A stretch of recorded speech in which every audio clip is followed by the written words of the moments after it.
Is this for me? Yes, it is. Oh, great.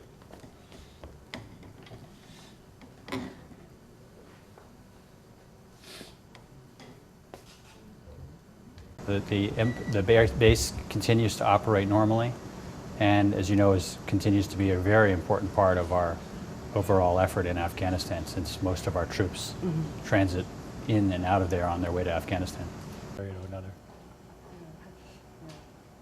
So, for the moment, things are stable, and of course, they have very strong force protection measures in place around Manas to ensure that they wouldn't be affected by any violence, but we'll follow it very closely. Here for a second, or? Yeah. Okay.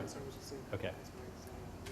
Are you based here, or are you? Well, I think it's important now for the interim government to take immediate steps to first stop the violence that has occurred, and then to launch an investigation into causes of the violence.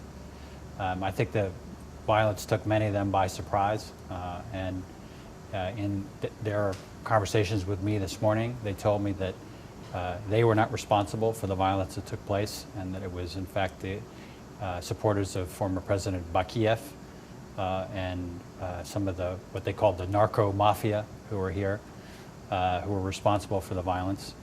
But nonetheless, as I said, I think it's very important now for them to do everything they can to restore control and security, particularly in these ethnic Uzbek enclaves, so that the delivery of humanitarian assistance can take place.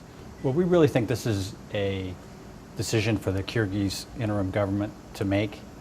Our view is that they should uphold their obligations to restore democracy as quickly as possible and to ensure reconciliation between the communities, particularly the ethnic Uzbek and Kyrgyz communities here.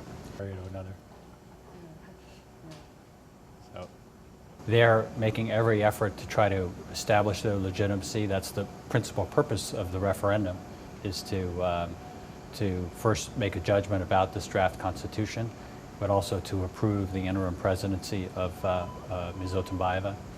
And I believe they're making good faith efforts to assert control and to do everything they can with respect to reconciliation and so forth. But again, I think they face enormous challenges that should not be underestimated. Okay. Is that the Uzbek government actually allowed a lot of media in, for the first time, which is quite an interesting little side development here.